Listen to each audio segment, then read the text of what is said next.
Ando dan juga pemirsa ya, tadi kita sudah membahas terkait dengan terapi totok daun sirih, yang mana ini lagi ramai nih di media sosial terkait dengan terapi ini kepada balita di Palembang, yang ini membuat banyak orang kemudian menimbulkan komentar baik yang pro dan juga kontra.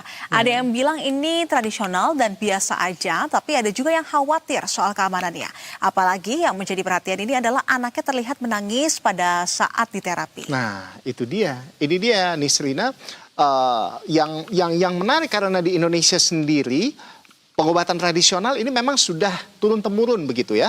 Dan tapi ketika diterapkan ke balita ini tentu pendekatannya nggak bisa disamain begitu ya dengan orang dewasa. Ada faktor keamanan dan kondisi tubuh yang masih sangat rentan yang perlu kita perhatikan juga sebetulnya, Nis. Iya, dan kalau kita lihat metode totok itu kan banyak melibatkan tekanan di titik-titik tertentu ya. Sementara pada anak, nah struktur tubuhnya ini masih berkembang dan belum sekuat orang dewasa. Jadi tekanan yang salah ini bisa beresiko seperti yang tadi disampaikan oleh Profesor terkait dengan dokter tumbuh kembang anak ya, di mana ini bukan sekedar membuat tidak nyaman, tapi memang ada resikonya.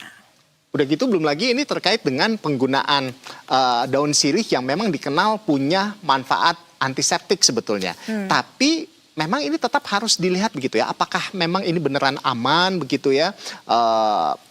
Diaplikasikan ke kulit balita yang bisa dibilang cukup sensitif begitu. Karena memang reaksi alergi atau iritasi itu bisa saja ini terjadi tanpa disadari. Nah kalau tadi kita lihat nih, ini kalau kita lihat di video tadi ya yang sudah beredar luas di sosial media, ini bukan disentuh, malah yang ini daun sirihnya dia pegang, terus ini jadi sama sekali nggak kena gitu ke anaknya daun sirihnya gitu, malah tangannya yang kena. Nah tapi ya itulah ya. Lebih kuat di tekanan ke tubuh anaknya itu ya yang menjadi concern warganet dan juga Prof Rini tadi dalam dialog kami. Nah di sisi lain banyak juga orang tua yang mungkin ini niatnya baik ya, ingin anaknya cepat sembuh tanpa obat kimia. Tapi kadang informasi dari media sosial itu tidak selalu lengkap atau teruji secara ilmiah yang akhirnya yang diikuti adalah tren, bukan dasar medis.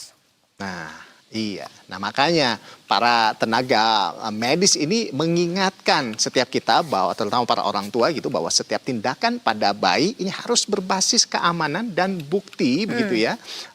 Dan ya memang bukan berarti semua pengobatan itu pengobatan tradisional khususnya itu salah ya, tapi harus tahu batasannya. Pentingnya kita diedukasi mengenai hal ini gitu, apalagi kalau belum ada penelitian yang jelas mendukung terkait dengan metode ini gitu. Anak sendiri loh ini. Betul sekali, karena intinya orang tua itu perlu lebih kritis sebelum mencoba sesuatu yang viral. Nah, jadi harus pastikan dulu nih aman dan juga harus dikonsultasikan dulu kepada dokter dan jangan cuma ikut-ikutan. Karena yang dipertaruhkan tentu aja ini bukan sekedar tren ya.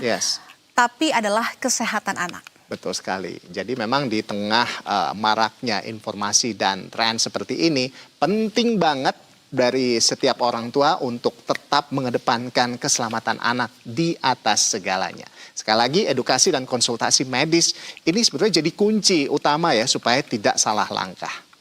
Nah, itu dia tadi ya pembahasan terkait dengan terapi totok daun sirih yang viral. Nah, gimana pemirsa? Jadi paham kan?